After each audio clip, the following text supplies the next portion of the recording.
¿Se visualiza bien? Sí, doctora. Ya. Entonces, el tema del día de hoy es glaucoma, ¿no? No sé si alguien tiene una idea de lo que es glaucoma o me puede decir qué es glaucoma, de lo que han podido ver hasta ahora dentro de sus actividades en los hospitales. El aumento de la presión intraocular, doctora. Bueno, tiene que ver con la presión intraocular, aunque no necesariamente todos los glaucomas tienen presión ocular alta. Pero sí, bueno, la mayoría o sea, es el factor de riesgo más importante, la presión intraocular alta. Entonces vamos a desarrollar el tema. Entonces la idea de esta clase va a ser conocer la importancia del glaucoma, porque el glaucoma es la principal causa de ceguera irreversible a nivel mundial. Entonces constituye un problema de salud pública. Además, nos va a servir para poder identificar los factores de riesgo para desarrollar el glaucoma, conocer los diferentes tipos de glaucoma y también las opciones de tratamiento.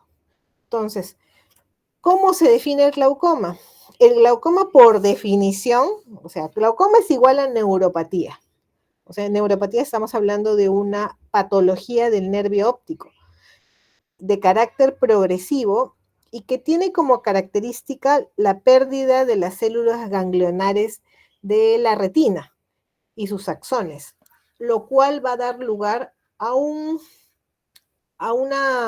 típico una apariencia típica en el fondo de ojo y su traducción en lo que es el campo visual. O sea que aquella lesión del nervio por glaucoma no se puede confundir, al menos en lo que es el campo visual y en la apariencia del nervio, con otro tipo de neuropatías, porque hay otras neuropatías también, ¿no? Entonces, si se dan cuenta aquí en la definición, no menciona nada de la presión, ¿no es cierto? O sea, no está en la definición de glaucoma. El glaucoma es una neuropatía óptica. Entonces, pero dicen, ¿y dónde está lo de la presión? ¿No? Ahora lo van a ver, ¿no? Entonces, el glaucoma, recordad, tiene carácter progresivo. Si no se trata, pues como es una neuropatía, me va a llevar al daño total del nervio y eso a una ceguera. Y la presión intraocular, como mencioné, es el principal factor de riesgo, mas no se va a presentar en el 100% de los casos. O sea, hay un tipo de glaucoma que es a presión normal. Entonces, para poder entender un poco mejor lo que es el glaucoma, vamos a recordar la parte fisiológica que en cuanto a la dinámica del humor acuoso, ¿no? Recordar pues que el humor acuoso se va a producir a nivel de los procesos ciliares, ¿no? Los procesos ciliares que están detrás del iris son los encargados de la producción del humor acuoso. El humor acuoso, al ser secretado, va a pasar por la cara posterior del iris, delante del cristalino, pasa a través de la pupila hacia la cámara anterior y posteriormente se va a dirigir al ángulo formado entre la córnea y el iris. Este ángulo se llama ángulo irido-corneal o ángulo camerular. ¿Ya? En esta unión, en este ángulo, hay una estructura que se llama malla trabecular, que es lo que vemos aquí más grande. Es a través de la malla trabecular que el humor acuoso debe abandonar el ojo, ¿no? La cámara anterior. Posteriormente se va a ir al canal de Schlenn y después pasa a la circulación general. Entonces, las vías de excreción del humor acuoso, la principal es la vía trabecular, ¿ya? Y hay una accesoria que es la vía escleral. Entonces, en el caso de la vía trabecular, como hemos mencionado, el humor acuoso va a llegar al ángulo irido-corneal, va a pasar malla trabecular, canal de Schlenn, y se va a ir a los vasos epiesclerales. Mientras que por la vía ubiescleral va a ir de cámara anterior a un espacio intersticial entre las fibras del músculo ciliar y de ahí un espacio virtual que es el espacio supraciliar y supracoroideo. Esta es una segunda vía. Entonces, el drenaje del humor acuoso en su mayor parte se va a dar por vía trabecular, que es la vía convencional. Y secundariamente por la vía no convencional, que en su mayor parte es dado por la vía uveoscleral. Se dice que también hay un pequeño porcentaje que se excreta a través del iris, pero es ínfimo, ¿no? O sea, las principales son estas dos, la trabecular, que es casi un 90%, y la uveoscleral, que es casi un 10%. Entonces, es este balance entre cuánto produce y cuánto se drena nos va a dar que la presión sea estable. En el caso del glaucoma, lo que va a suceder es que el drenaje se altera, no tanto que se produce en exceso, porque la producción de humor acuoso es prácticamente estable en pacientes con y sin glaucoma. Lo que se va a alterar es la excreción, o sea que en un paciente con glaucoma, por algún motivo, la excreción del humor acuoso se enlentece o se hace más difícil y por lo tanto siempre queda más humor acuoso dentro del ojo y a la larga eso aumenta la presión del ojo. Entonces, ¿qué es la presión intraocular? Es un valor en el cual no se daña nuestro nervio óptico. Tiene una distribución que es no gaussiana y el rango normal se mide en milímetros de mercurio, va de 10 a 21 milímetros de mercurio. Pero puede haber un pequeño porcentaje de la población que no tenga glaucoma y que incluso pueda tener presiones superiores a 21 milímetros de mercurio, ¿no? Por eso es que cuando uno tiene un paciente con la presión ocular alta, hace una serie de exámenes para poder diferenciar a aquel paciente que es glaucomatoso de aquel que no tiene glaucoma. Entonces, ¿cómo clasificamos el glaucoma? Hay diferentes tipos o de clasificaciones, diferentes formas de poder clasificar al glaucoma. Se puede clasificar de acuerdo a la edad de aparición, en ese caso lo llamaríamos congénito, infantil, juvenil, del adulto, dependiendo de la edad de aparición. Puede también clasificarse en primario o secundario, si es que está asociado o no a otra patología, pero la mayor parte de repente de artículos científicos que ustedes puedan leer, la forma como se clasifica, la que más usamos en oftalmología, es de acuerdo a la apariencia del ángulo camerular, que es el que hemos mencionado, ¿no? Esa zona de unión entre el iris y la córnea nos da lo que es la clasificación del glaucoma, que si es ángulo abierto o si es ángulo cerrado. Entonces, la clasificación de glaucoma de ángulo abierto o lo de ángulo cerrado es la que más se usa. Entonces, si lo clasificamos así, en ángulo abierto y ángulo cerrado, a su vez lo podemos subclasificar en abierto primario o abierto secundario. Igual, en cerrado primario o cerrado secundario, ¿no? Siempre los que son subclasificados secundarios significa que están asociados a otra patología. Y dentro de los glaucomas de ángulos cerrados primarios, ahí tenemos lo que corresponde al glaucoma agudo, que es el cierre angular primario agudo. Ese es el nombre, se puede decir correcto, ¿no?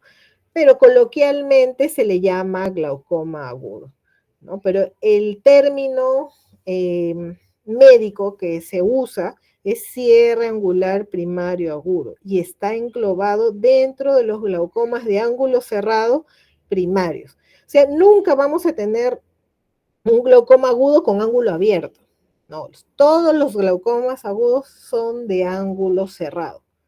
¿Ok? Porque a veces hay un poco de confusión. O sea, los glaucomas de ángulo abierto nunca me van a dar una presentación aguda.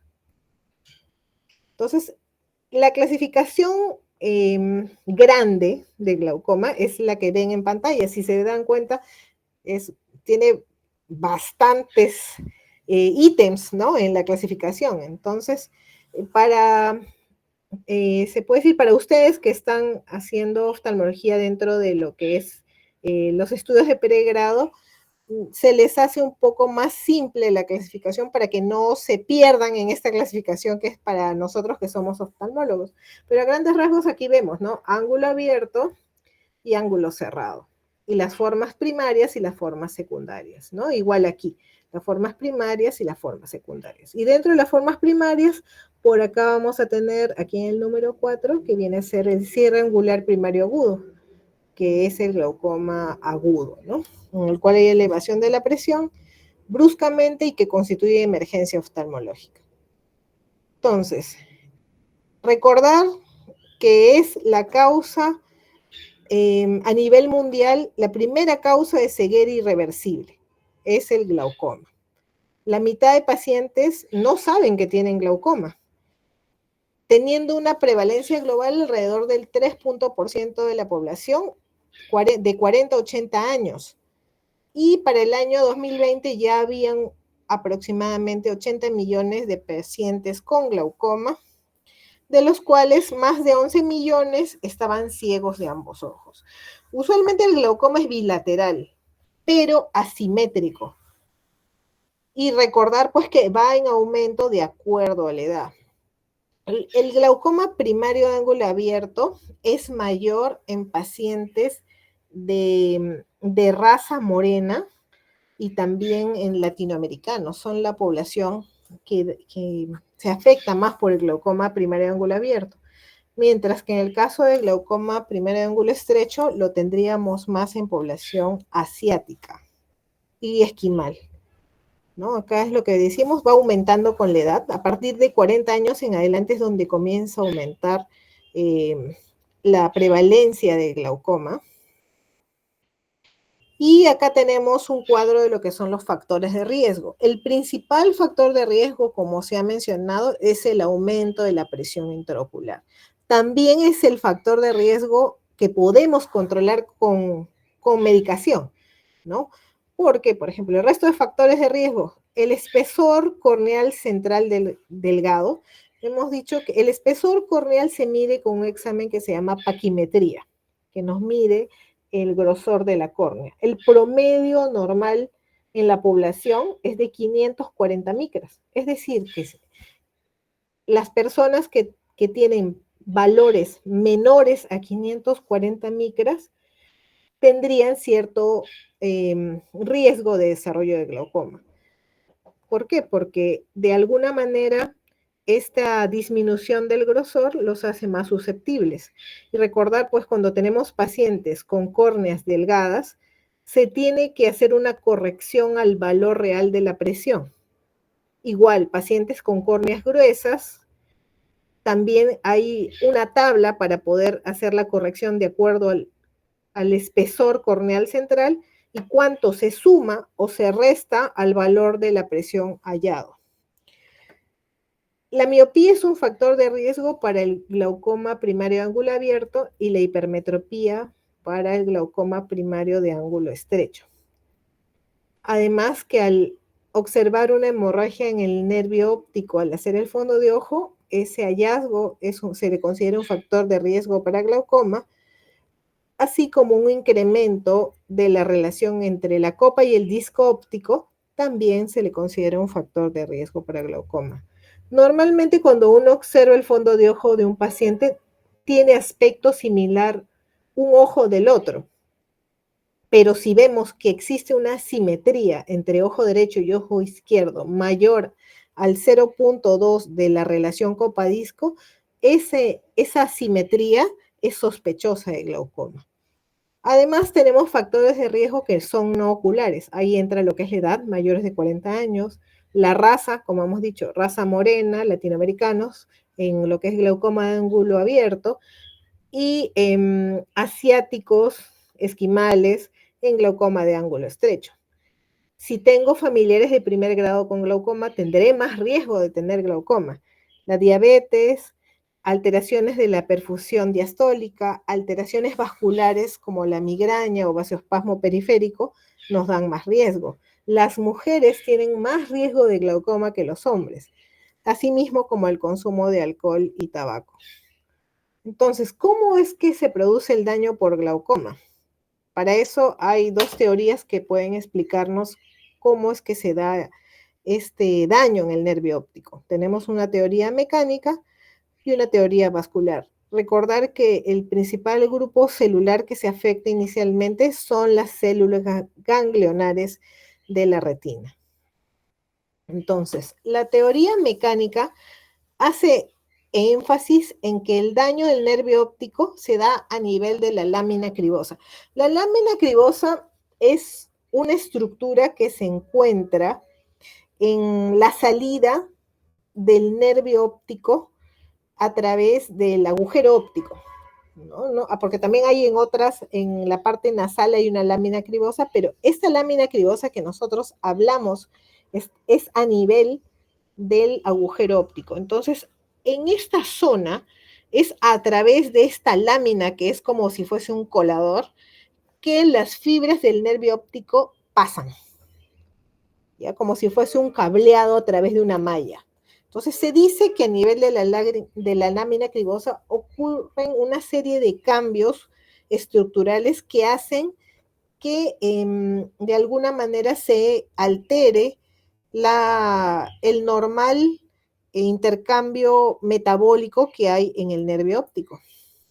Entonces, al aumentar la presión intraocular, se engrosaría la lámina cribosa. De esa manera, los axones que la atraviesan sufrirían una serie de cambio de dirección, una deflexión mecánica, y esto estrangularía de alguna forma los axones, que al pasar por los forámenes de esta lámina alterarían lo que es su flujo axoplásmico. Esta alteración llevaría finalmente a la muerte celular. Entonces, se alteraría la homeostasis celular neuronal con un incremento de neurotransmisores, en este caso citotóxicos, y llevando a la muerte celular neuronal. Como dije, el grupo celular afectado inicialmente van a ser las células ganglionares.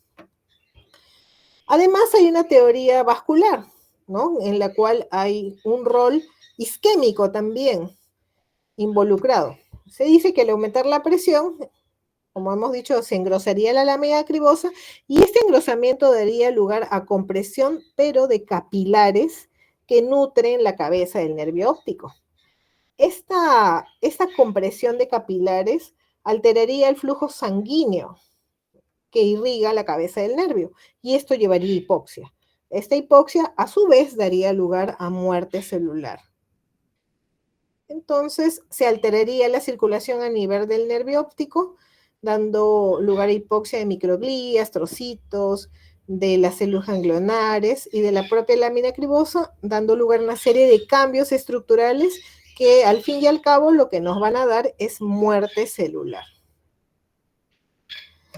Se dice pues que ninguna de las dos teorías por sí sola explica todos los daños causados por el glaucoma y que se daría una combinación de ambos mecanismos para dar lugar al daño del nervio y la muerte celular ganglionar. Pero además hay otros mecanismos de daño que no están asociados a la presión, que también, como hemos dicho, hay glaucomas en los cuales la presión es normal. Y ahí ya entrarían otros mecanismos, ¿no? Como son las alteraciones de perfusión, daños mediados por autoinmunidad, la alteración de los factores neurotróficos, el fallo en los mecanismos de reparación celular o una autorregulación alterada de la vasculatura. Entonces, estos son otros mecanismos independientes de la presión que nos tratarían de explicar por qué hay glaucoma también en pacientes con presión normal. Entonces, aquí es importante lo que es el cuadro clínico. En el glaucoma, se puede decir la gravedad del cuadro porque nos va a llevar a la ceguera si no lo identificamos y tratamos, es que el paciente no presenta ni síntomas, no, ningún síntoma, ningún signo que él puede identificar como glaucoma, ¿no? Entonces el paciente es un paciente asintomático, que puede venir al hospital, a la clínica, a la consulta, por cualquier motivo, una media de vista, un chequeo, otra molestia, pero no, el aumento de la presión inicialmente asociada al glaucoma o ya con el desarrollo de la enfermedad no me va a dar una clínica característica que él puede identificar como glaucoma, ¿no? Es asintomático. Recién en etapas avanzadas, cuando el nervio tiene un daño ya considerable, es que puede él notar cambios, sobre todo en la visión de los costados, ¿no? O sea, costados, arriba, abajo, todo lo que es periferia, ¿no? Ya comienza a chocarse con las cosas y eso le llama la atención. ¿Por qué? Porque lo que se preserva es la visión central, como ven acá en este dibujo, ¿no? O sea, está comprometido todo lo que es visión periférica, pero la visión central está conservada y es una visión que es nítida. Entonces no vamos a encontrar un paciente con ningún cambio visual hasta que el daño es grave. Por eso se le considera o se le conoce como el ladrón silencioso de la visión, porque daña el nervio, pero el paciente se va a dar cuenta muy tarde. Entonces, cuando viene un paciente y yo sospecho de glaucoma, bueno, voy a hacerle lo que es la evaluación clínica general, ¿no? La agudeza visual, se le examinarán las pupilas, si reaccionan a la luz o no, se le hace el examen en la hendidura, también se le puede hacer el test de colores para poder diferenciar su alteración de lo que es una neuritis óptica. Y aquí entramos a lo que son ya exámenes, ¿no? Aparte, obviamente, se le hace anamnesis para saber si hay antecedentes familiares o si está tomando algunos medicamentos, porque hay medicamentos que pueden hacer que la presión intraocular se eleve. En el examen se hará lo que es la tonometría. La tonometría es la toma de la presión intraocular, que se hace a través de este aparato que se llama tonómetro de Goldman, que es el que ustedes han visto en los consultorios que está colgando en un brazo metálico de la lámpara de hendidura, ¿no? Este tonómetro es se puede decir, es el gol estándar para la toma de la presión, en la cual la mayoría también de estudios clínicos se utiliza este tipo de aditamento para el registro de la presión intraocular. La presión, hemos dicho que tiene un rango de normalidad entre 10 a 21 milímetros de mercurio. Además, pues se va a examinar lo que es el nervio óptico,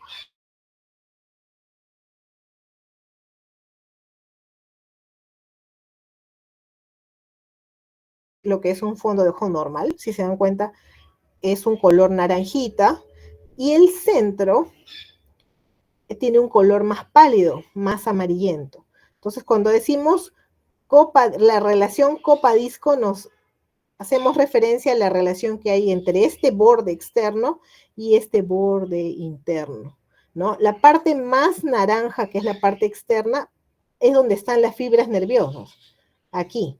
Y el centro, que es más pálido, esta es una zona donde no hay fibras. ¿Ya? Entonces, es normal que la relación copa-disco normal es de 0.3, 0.4, hasta en algunos casos 0.5. Pero si vemos esta otra foto, aquí como que la parte central, que es amarilla, es más grande que el todo, ¿no? Esta relación copa-disco debe ser más o menos de 0.6, más o menos, ¿no? O sea, como que este centro es un 60% del 100% que es el nervio, ¿no? Entonces, ya al ver que está agrandado la relación copa-disco, ya nos estaría dando una sospecha de que algo no está bien, que podría ser glaucoma. Más si es que un ojo fuese así y el otro así, ¿no? Esa asimetría nos llamaría la atención para seguir haciendo más exámenes y descartar glaucoma. Entonces, un nervio óptico,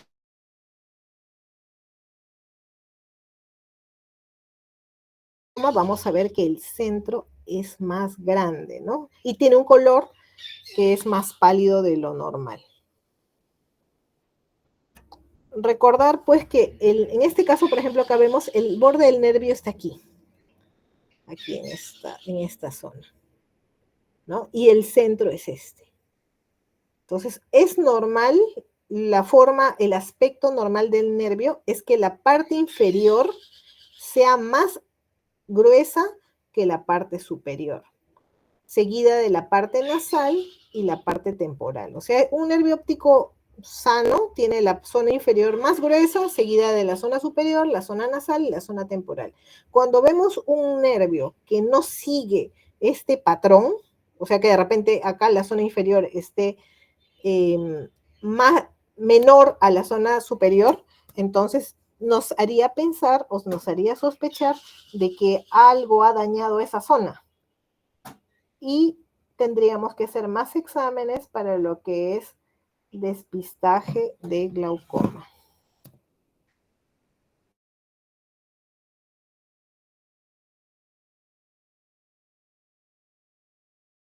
Aquí en la parte central, esa es la lámina cribosa, o sea, ha perdido células y ya pues se ve los espacios que es de la lámina cribosa, porque ya no hay células allí.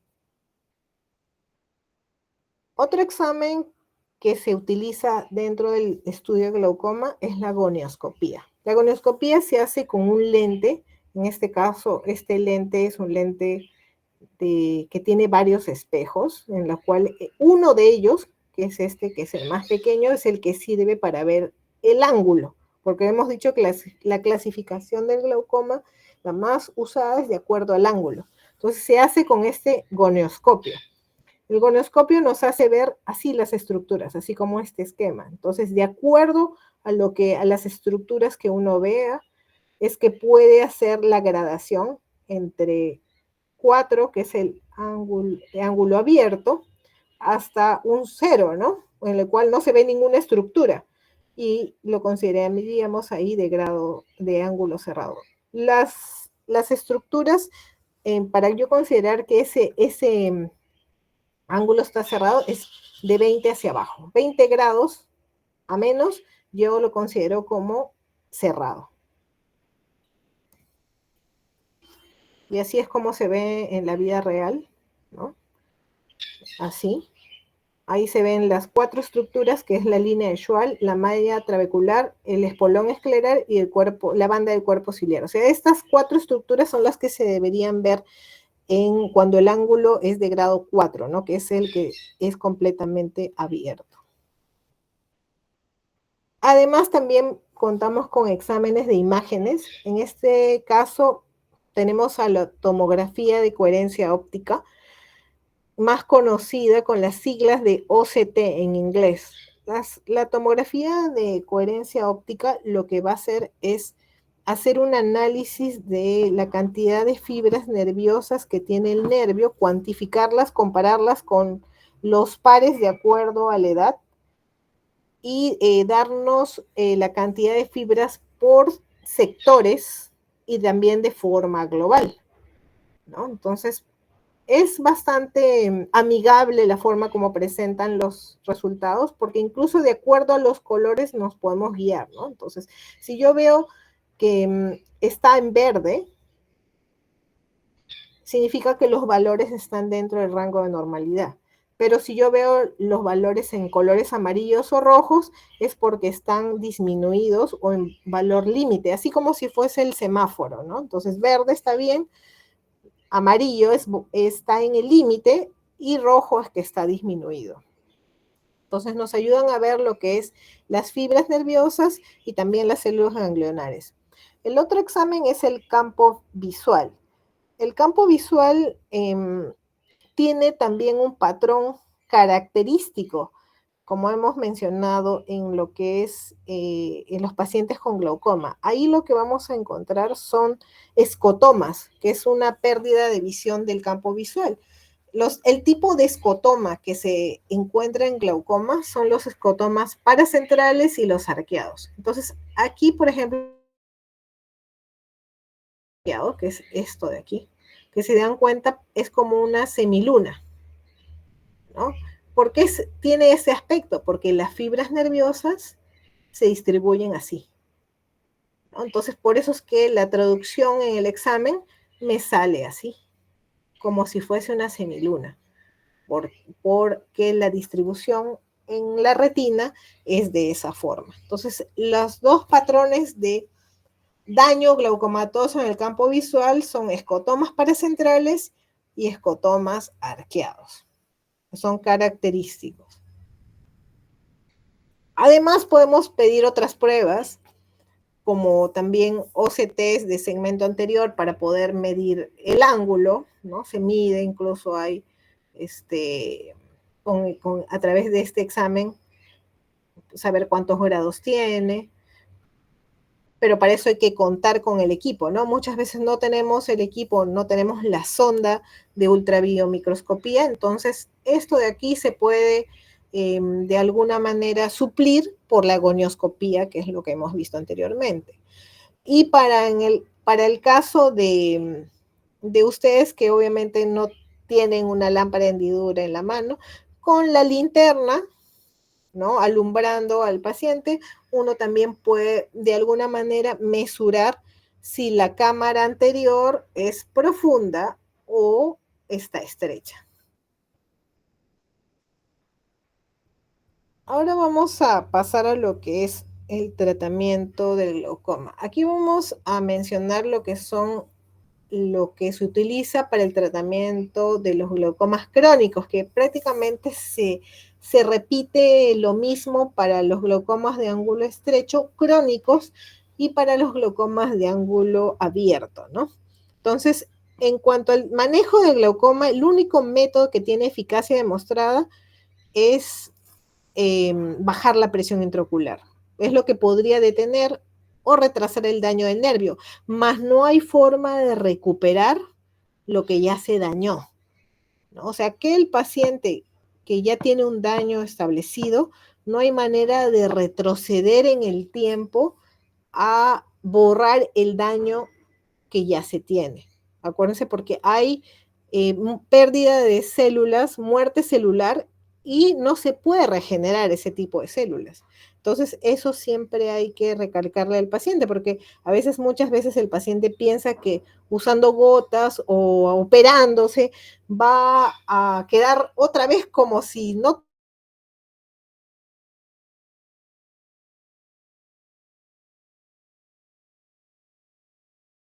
el hecho de que vaya a quedar ciego en el tiempo, ¿no? Tratar de detenerlo, hacer que el nervio dure lo más que se pueda, sin que el paciente lo lleve a la ceguera.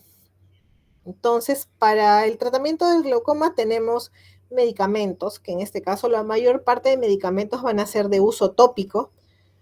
También contamos con procedimientos láser y finalmente lo que son los procedimientos quirúrgicos.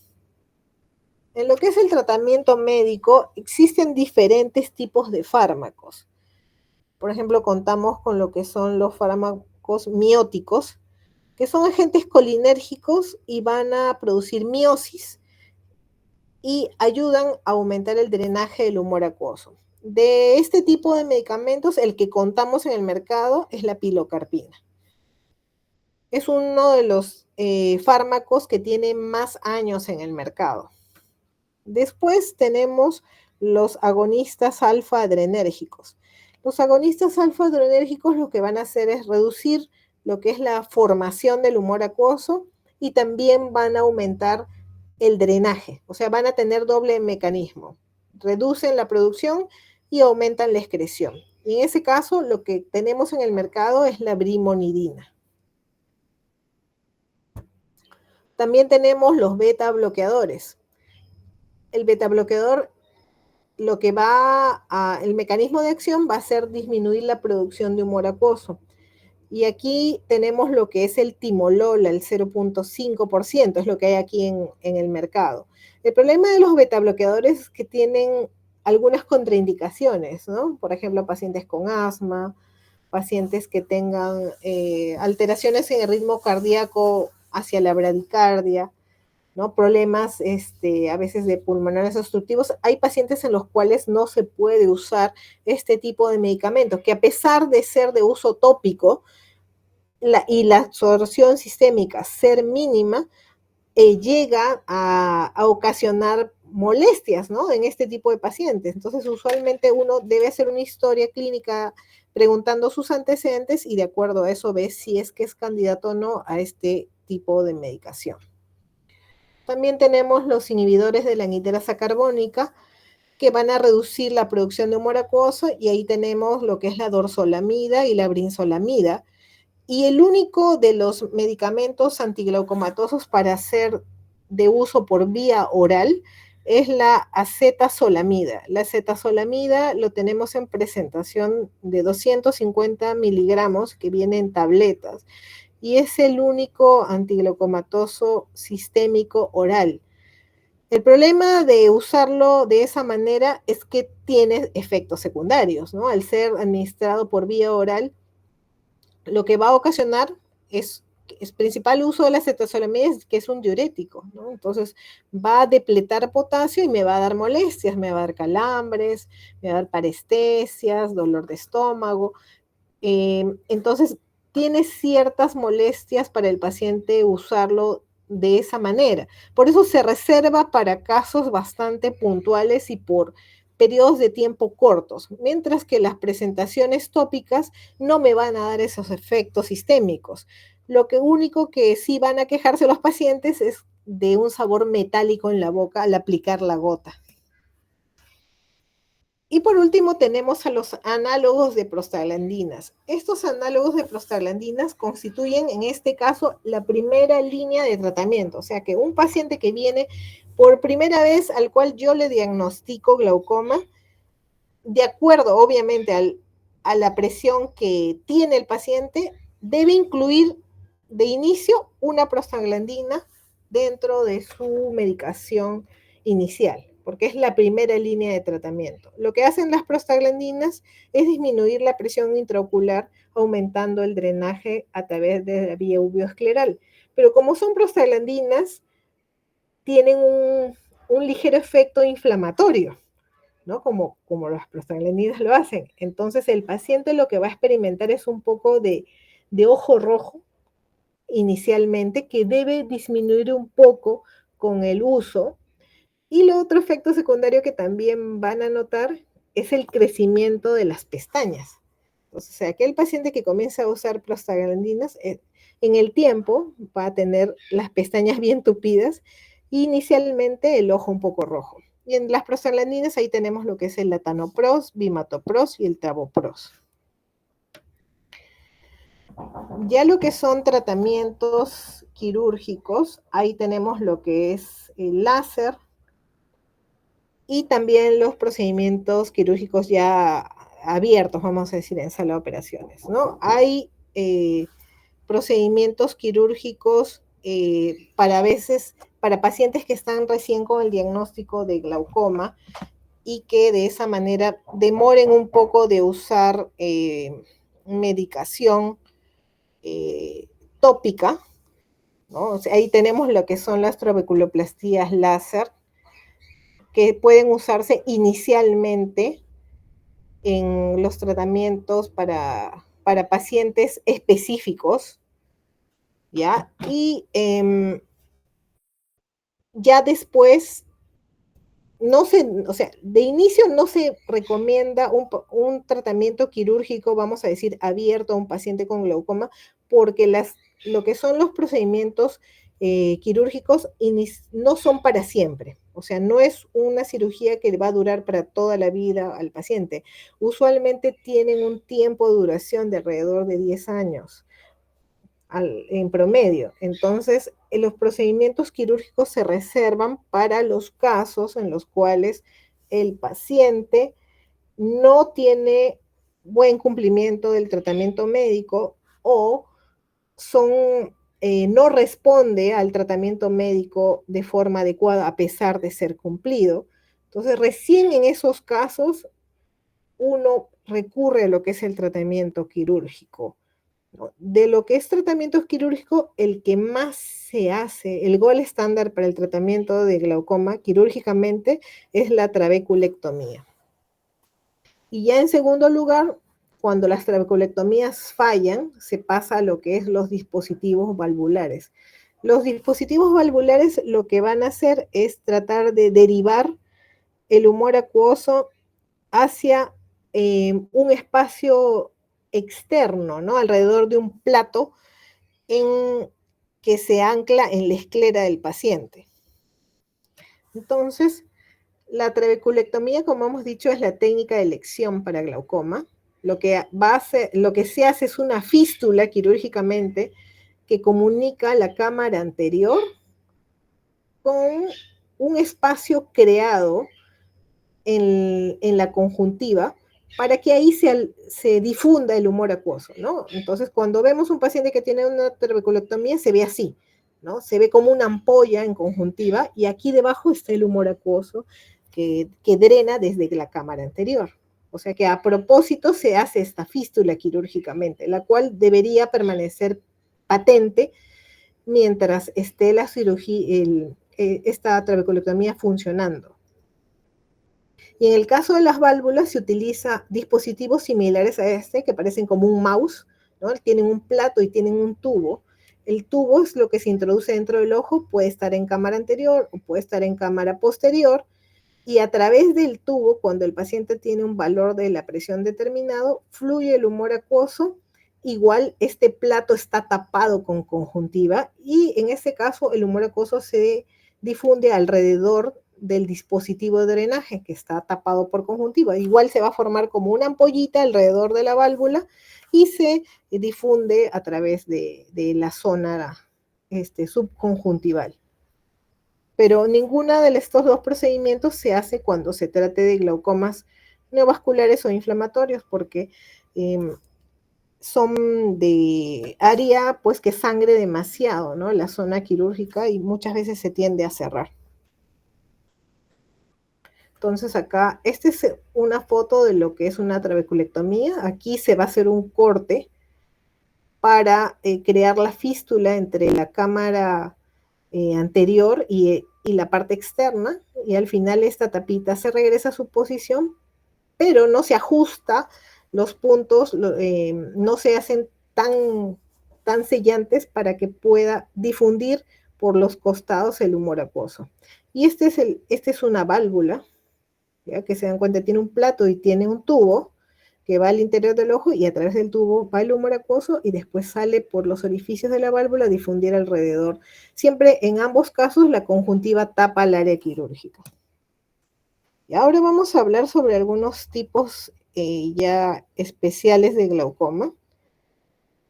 Ya. Acá tenemos una foto de lo que es un glaucoma congénito. El glaucoma congénito, como su nombre lo dice, se ve pues, en bebés, ¿no? No es muy común, gracias a Dios. Obviamente, en este caso, el bebé no se queja de nada, porque eso se ve desde el nacimiento prácticamente, ¿no? Y ¿qué es lo que vamos a observar? Lo que vamos a observar es esta triada, ¿no? En la cual el niño va a tener epífora, fotofobia y blefaroespasmo. Esa es la triada clásica del glaucoma congénito. El diagnóstico es clínico y el tratamiento es quirúrgico. ¿Por qué se produce eso? Porque quedan unos remanentes embrionarios en el ángulo camerular y eso hace que no pueda ir el humor acuoso hacia la malla trabecular, porque esos remanentes embrionarios están allí tapando la malla trabecular. Entonces lo que se hace es hacer una goniotomía. La goniotomía lo que va a hacer es, se rompen todas esas estructuras que están de alguna manera tapando la malla trabecular y de esa manera la presión se restituye. Entonces lo que se va a ver es algo similar a esta imagen. Es un niño con ojos como si fuesen grises, ¿no? Grisáceos. Pero este tono está dado porque hay edema corneal, ¿no? Cuando hay edema corneal, la córnea ya pierde transparencia y se torna media azulada, blanquecina, ¿no? Entonces, se puede ver el ojo en tonalidad, ¿no? Que es media azulada. Y yo recuerdo que vino una vez al hospital una señora venía de provincia, ¿no? Con un bebé y lo traía porque decía que le había salido su hijo con ojos claros, ¿no? Ojos azules, ¿no? Entonces, y era que tenía glaucoma congénito, que usualmente es bilateral, ¿no? Y ese niño iba a cirugía. Otro tipo de glaucoma es el glaucoma pseudoesfoliativo. La esfoliación es una enfermedad sistémica. Acá podemos ver esta como línea, ¿ya? Circular, que parece una circunferencia. Lo que sucede es que hay una acumulación de un material proteico fibrilar extracelular. Esto de acá, este material como que se va descascarando, incluso se ve como si fuese, parece escamas, así como caspas, ¿sí, no? Y este material se deposita en el ángulo. Entonces, al depositarse en el ángulo, lo que va a hacer es obstruye y aumenta la presión intraocular. Otro tipo de glaucoma es el glaucoma pigmentario. En el glaucoma pigmentario lo que vamos a ver es que hay una liberación excesiva de pigmento del iris. Y este pigmento se va a depositar igual en la malla trabecular. Entonces, cuando se le hace la gonioscopía, se va a ver la malla trabecular ya demasiado pigmentada, demasiado marcado el color, ¿no? Y este pigmento lo que va a hacer es lo que atora, ¿no? O sea, obstruye la malla trabecular y por lo tanto también el humor acuoso no va a poder fluir por esa zona de manera libre y aumenta la presión intraocular. Otro tipo de glaucoma es el glaucoma neovascular, que como su nombre lo dice, lo que vamos a ver es neovascularización. ¿Por qué se produce la neovascularización? Usualmente hay isquemia retiniana asociada. Puede ser por oclusiones vasculares, puede ser también asociada a diabetes. Y si fuesen diabetes, se trataría de retinopatía diabética proliferativa avanzada.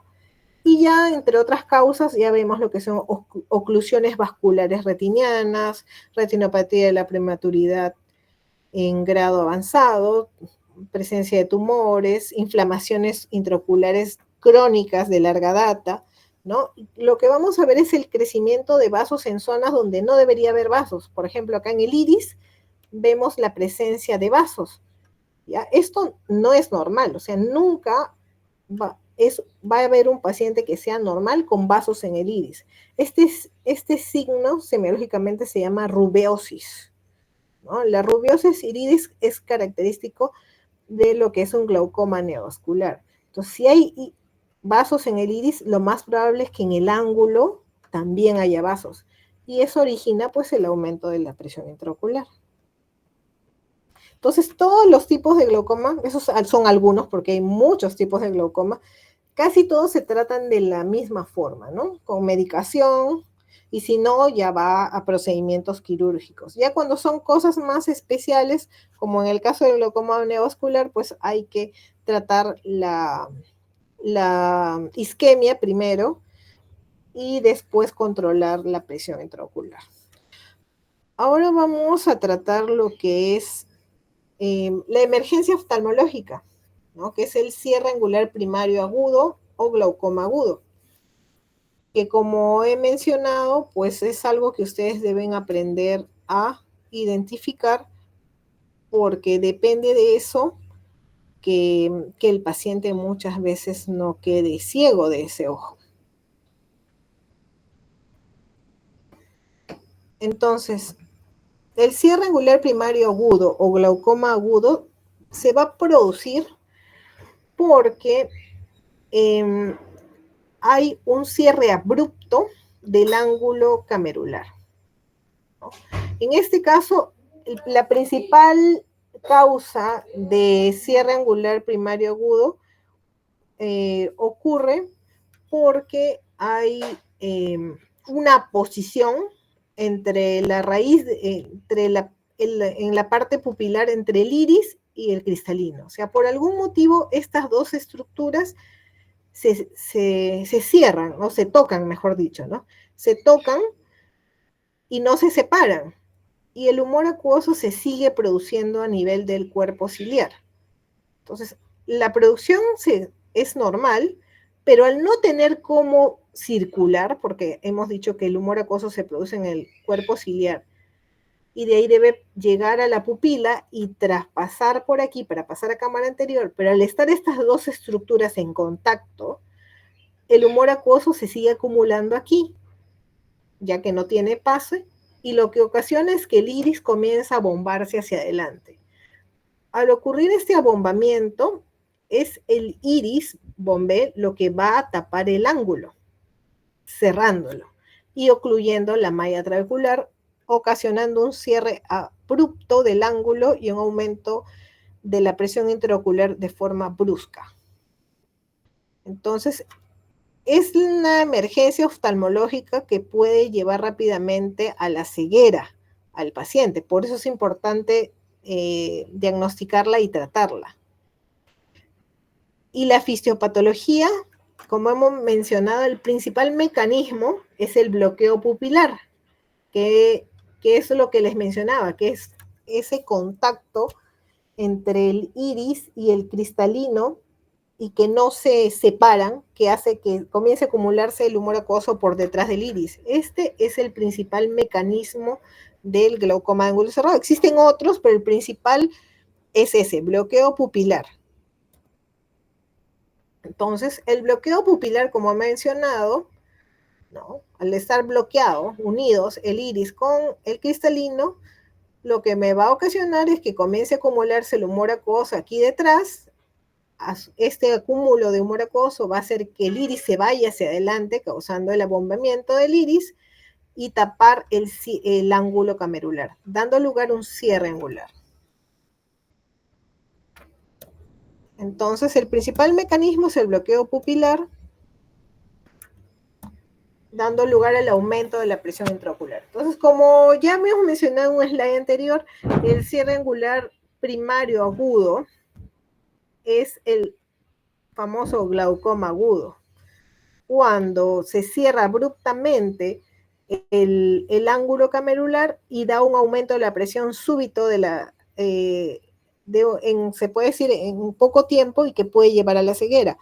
Acuérdense que la mayor parte de pacientes que tienen glaucoma no tienen síntomas. En este caso, como es abrupto el aumento de la presión intraocular, el paciente tiene bastantes molestias. Entonces, hay factores que me pueden precipitar que se dé este bloqueo pupilar. ¿Qué cosas me pueden hacer que se produzca el bloqueo pupilar en un paciente, obviamente, que tenga ángulo estrecho? Cualquier situación que me produzca una midriasis media, situaciones en las cuales hay poca luz, incluso el cine o hasta ver televisión con la luz apagada. Pero también tenemos medicamentos que me pueden dar esta midriasis media, como algunos anticolinérgicos y simpático-miméticos. Entonces aquí tenemos alguno de los tipos de medicamentos que pueden precipitarme un cierre angular primario agudo. Ahí tenemos lo que es la tropicamida, la atropina, tenemos el bromuro de hipatropio, algunos antihistamínicos, por eso a veces en la farmacia les recetan libremente algunos productos y en pacientes que tengan cierta predisposición anatómica, el tomar ciertos medicamentos que son para otro uso podrían desencadenarme el glaucoma agudo. También el uso de fenilefrina, salbutamol, el uso de algunos broncodilatadores, ¿no es cierto? Como has mencionado, la adrenalina, la noradrenalina, podrían ocasionarme el desencadenarme una crisis. Entonces, hay que saber cómo viene un paciente con esta patología. A diferencia, como he dicho, del glaucoma de presentación crónica, este paciente va a venir con mucho dolor, un dolor severo en el ojo que se irradia a la frente, puede acompañarse de náuseas, vómitos, el ojo va a estar rojo, la visión, pues la mayor parte va a estar disminuida. Y acuérdense, ojo rojo, dolor, es muy doloroso, puede acompañarse de síntomas vagales, como hemos dicho, náuseas, vómitos. Y lo que voy a ver es que la córnea va a estar opaca, ¿no? Porque aquí en esta foto, por ejemplo, lo que vemos es que hay ojo rojo en inyección ciliar, la córnea está ligeramente como blanca, ¿no? La pupila está en una semimidriasis. Y si yo le pongo la luz, se dan cuenta, la pupila no se cierra, ¿no? Entonces, una midriasis media poco reactiva. Y la presión va a estar volando, ¿no? Va a estar por encima de los 50 milímetros de mercurio, ¿no? Entonces, si obviamente yo no tengo un tonómetro, porque en emergencia no hay, pero al menos si yo toco el ojo, lo voy a sentir de una consistencia mayor a lo que es normal. Y uno puede tocar el ojo derecho y el ojo izquierdo y hacer una comparación en qué tan duro se siente el ojo, ¿no? Entonces es un ojo que se siente como una piedra. Ojo rojo más edema corneal, más una pupila dilatada en una semimidriasis que no reacciona a la luz y a la tensión digital que se sienta aumentada, lo más probable es que esa sea un cierre angular primario agudo o glaucoma agudo. El fondo de ojo muchas veces es difícil hacer porque al no haber transparencia corneal, entonces no se va a visualizar el interior, ¿no? Pero obviamente el grado de alteración va a depender de cuánto tiempo es que está ese paciente con un valor de la presión sumamente alto. Entonces el diagnóstico va a ser clínico, en su mayor parte por la historia clínica, por lo que observemos en el paciente. Si es que se puede, se toma la presión, si no, pues se hará de forma digital, ¿no? O sea, con los dedos de la mano, ¿ya? Obviamente es difícil tener un gonioscopio, eso si fuésemos en oftalmología, pero se puede decir en condiciones de una emergencia de un hospital general, difícil encontrar con eso. O sea que en este caso lo que nos va a mandar es la clínica. No va a requerir de estudios auxiliares, acuérdense, una pupila ovalada con semimidriasis, edema corneal, ojo rojo, ¿no? Así, si se dan cuenta, no se ve que haya mucho espacio entre el iris y la córnea, ¿no? Está estrecha la cámara anterior, edema corneal, pupila semimidriática que al iluminarla no se contrae, ojo rojo doloroso, eso es lo más probable es que sea glaucoma agudo, ¿no? En las pruebas complementarias en realidad uno podría hacer de todo, pero lo más importante aquí es el tratamiento. Lo que se busca es detener la isquemia, porque al tener la presión tan alta, el nervio va a sufrir isquemia y calmar el dolor, porque es muy doloroso. Entonces, ¿qué me va a ayudar ahí? Disminuir la presión. Y el manejo definitivo va a ser para evitar que vuelva a presentarse el cuadro clínico en el mismo ojo y también para evitar que el glaucoma no siga avanzando. Ahí lo que se tiene que hacer es crear un bypass en el iris a través de un procedimiento que se llama iridotomía láser. Entonces, acuérdense, el cierre del ángulo puede producirme un daño permanente e irreversible en poco tiempo. Por eso es importante identificarlo para poder reducir la presión intraocular. Si no, ese ojo puede quedar ciego en horas. Entonces, dentro de los medicamentos, que esto es lo que hemos visto anteriormente, acuérdense que los medicamentos tópicos se pueden usar después de la emergencia ¿Por qué? Porque van a tener un tiempo en hacer efecto y nosotros necesitamos algo que sea rápido, ¿no? Entonces ahí lo que vamos a hacer uso es de la Z-solamida, que hemos dicho que es el inhibidor de la anhidrasa carbónica que se usa por vía oral, y también podemos usar lo que son agentes osmóticos, como por ejemplo el manitol. Eso es lo que se puede encontrar en una emergencia.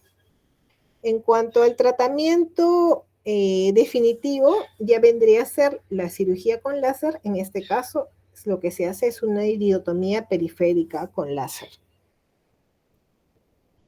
Entonces, lo que son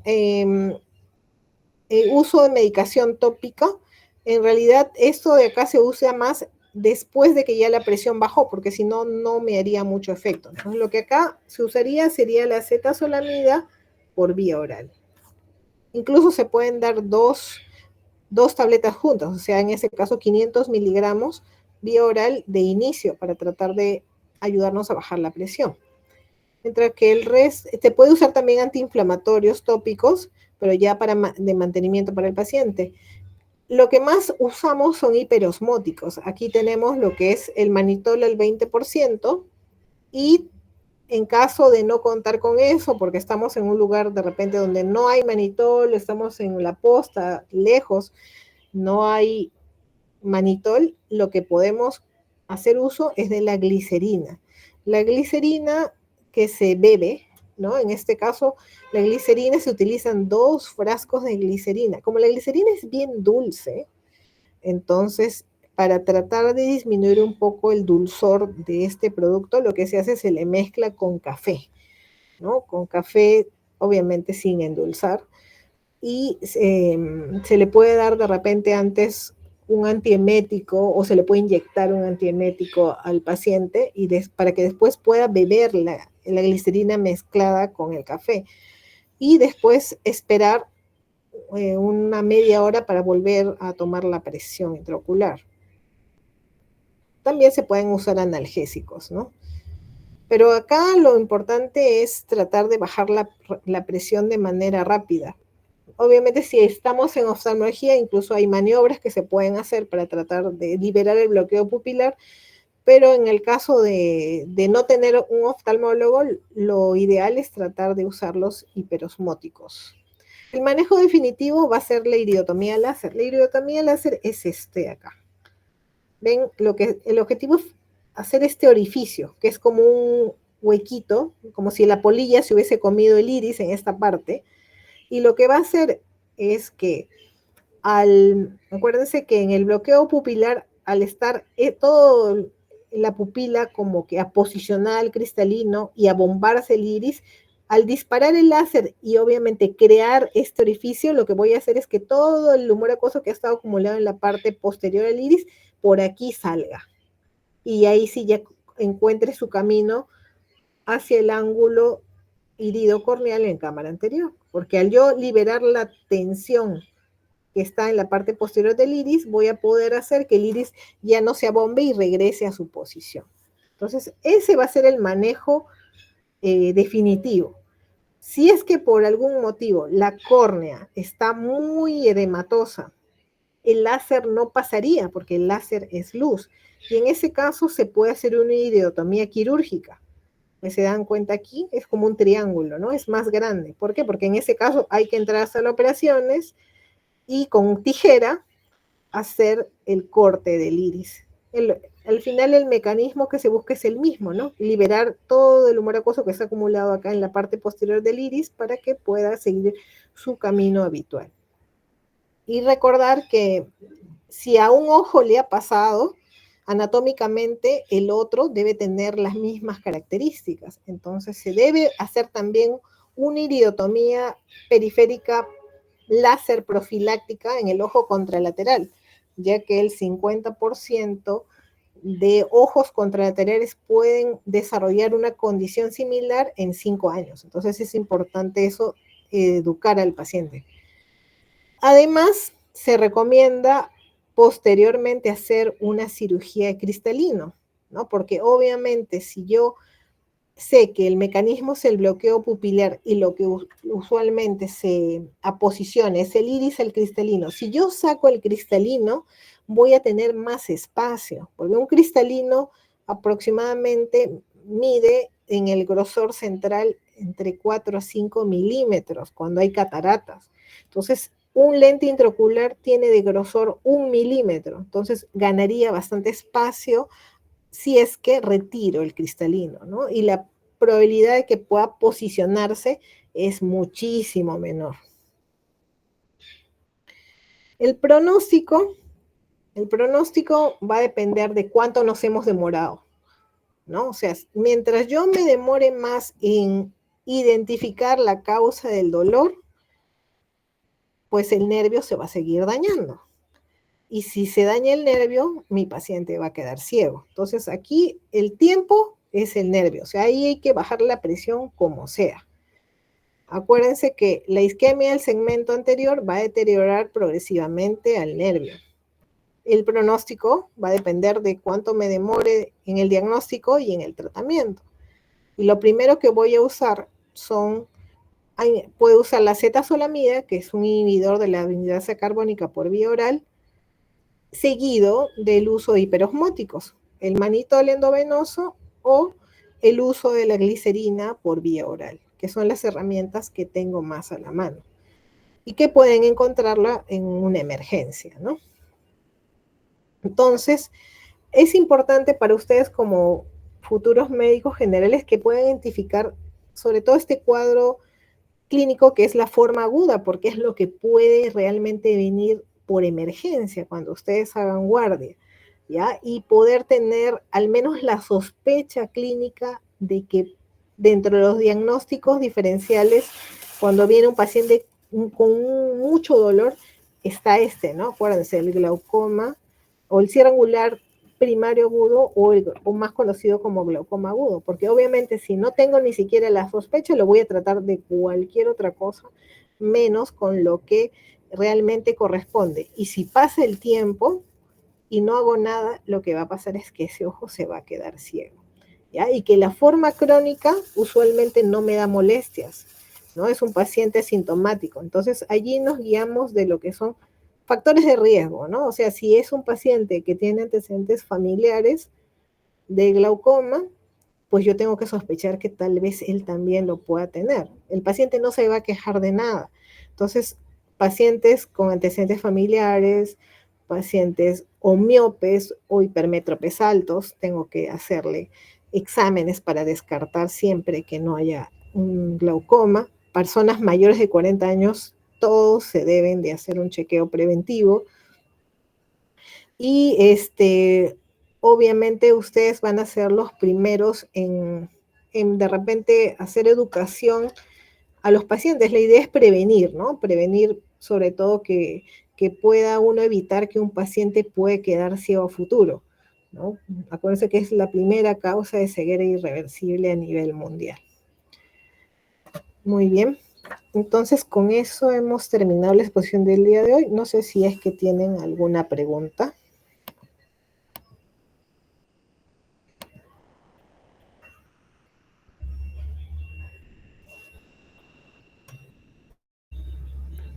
Todo claro, doctora. Todo bien, Kevin. Entonces, tú haces la toma de la asistencia, ¿no? Del día de hoy. Sí, iba a llamar a mis Ya, compañeros. ya, Kevin. Ya Listo, es. doctora. Ajá, entonces